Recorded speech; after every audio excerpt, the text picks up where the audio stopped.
She lost it all in a small town from Oklahoma. She played the bass. I think I first started performing when I was 6 or 7. I had an electric guitar with a mic stand. A little, I don't know what it was like a little thing you attached to your belt. You could have like a headphone and you could play it and you could attach the guitar to it. My family were involved in a thing called St Mark's Players. It was a drama, sort of amateur dramatics drama group, and my mum thought it would be a fantastic idea if I got involved in that, and I think I must have been about 11 or 12. I had really, really short hair. I got the part of Richard in a production called Babes in the Wood. I remember loving every minute that I was doing it. I mean, I didn't love learning the words. Being dyslexic, it's an excuse here. No, it's not, but it will be. It doesn't come easy. Remembering those lines and remembering the words, it didn't come easy. So I'm surprised that when we got to the performance, it actually happened. That I actually managed to pull it off and it went well. And there was another production where I was the Artful Dodger, which was a challenge.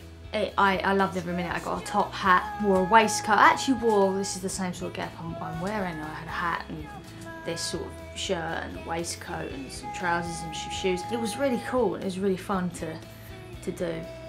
I just always loved it. 'Cause we're meant to fly. Open up your eyes as we all fall down onto solid ground.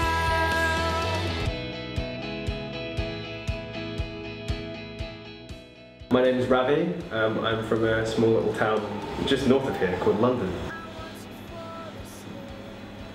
I think everyone enjoys music since they're a child, I guess, but I think me personally, I started writing about 10 to 15 years ago. My dad used to play a lot of Elvis, Simon and Garfunkel, Queen, so I was really influenced by them. Started writing then and kind of haven't looked back since, really. I'm very excited. I think we're at a time now where the world needs a lot of hope, and to see Hollie doing something like this show and giving the proceeds to Mind is a really good thing, especially in an industry that often goes against that kind of good work, really. So yeah, I really am excited.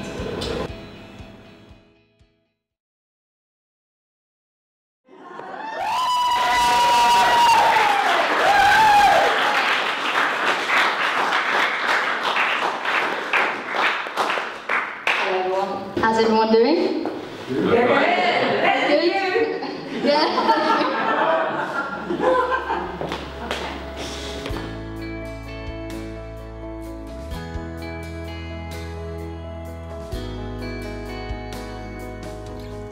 I never wanted to end, but the curtain's been closed, the ropes have been pulled. I keep thinking it through. Was it all me, or maybe it's you? But the cracks begin to show. My heart's pouring out all of the love. All that is left is a hole and nothing to fill it with. I don't know where the idea came from. I think I've always been obsessed with the idea of theatre in my songs as well. There's so many elements and so many times I mention things about a show, about ropes closing, the show's closed, and everything's a performance, and the whole idea of mental health and stuff like that is that it is a performance mostly, because you're trying to put on a performance for other people. I think it's taken 7 years to release it. I don't think I had the confidence to release it. All these 10 songs on this album are from different periods of time in my life. So the amount of songs I've written are probably 34, 35 songs. Not saying they weren't good, but they weren't good enough to be put as a whole album out there. The support network that I have now, I feel ready to actually say, right, I'm gonna do it. I'm gonna release this album with a show, with a film, with Mind. Thinking of you with someone not me, but the night is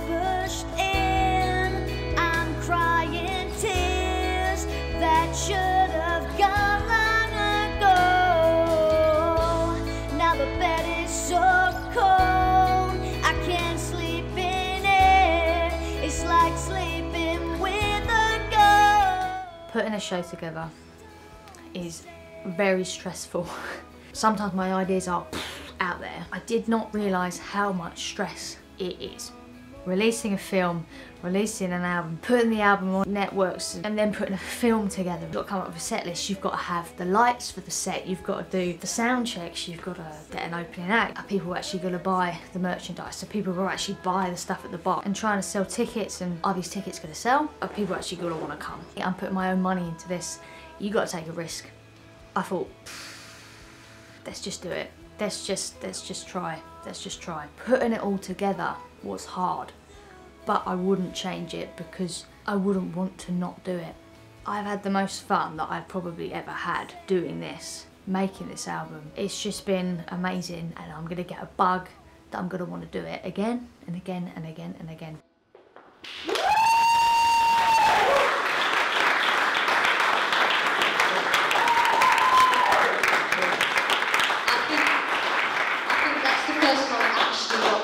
Right. That is.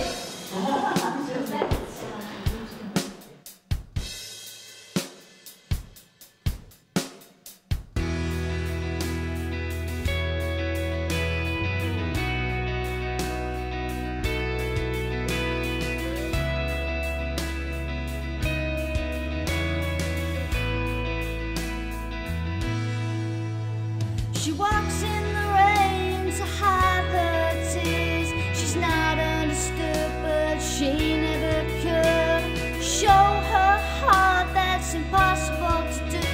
She drags her feet, walking. I'm invisible to you. Oh, no one knows her.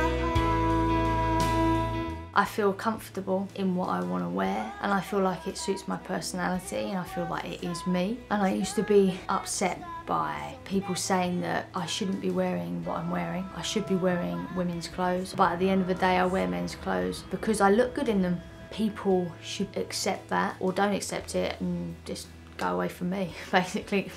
Like on our wedding day, people would ask me, are you wearing a dress? No. And I used to get very upset about people making fun of me about what I wore. I was on a train, probably when I was about 18, 19. All my friends were straight. All the guys were dressed up in like suits and ties, and all the girls had dresses and heels on, and there was me with a shirt and the trousers and shoes. And I could hear people, I remember them saying, pre-op. It affected my whole evening. And nobody else heard that comment but me. And it's not nice. People want to be who they want to be, just let them be who they want to be. Everyone should just do what they want to do. That's why we're doing the show, because this is what I want to do, and we want to raise money for a good cause. I just wouldn't want to not do it. It's amazing.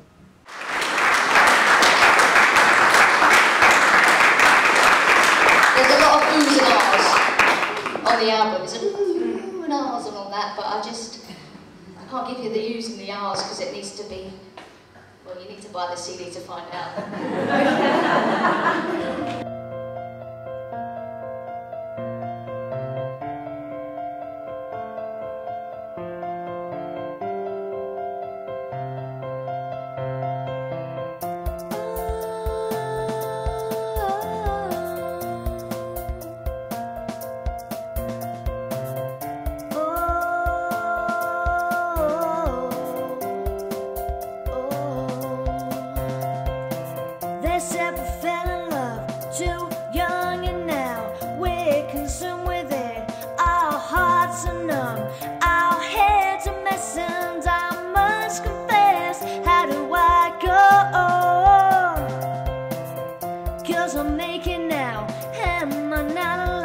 If you know me personally, then you'll know that my wife suffers with depression, anxiety and everything like that. So for me to put on a show, I thought it had to be a worthwhile cause. What it boils down to is the fact that they help my wife survive and help us be who we are.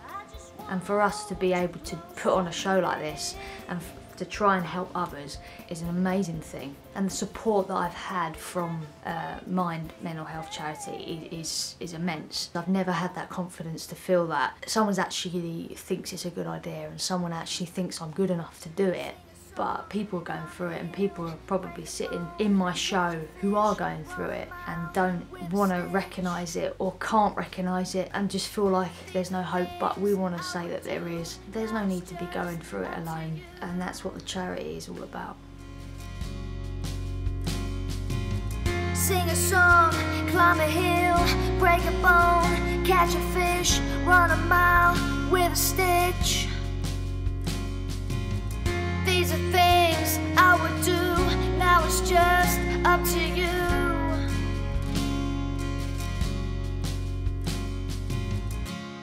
Oh.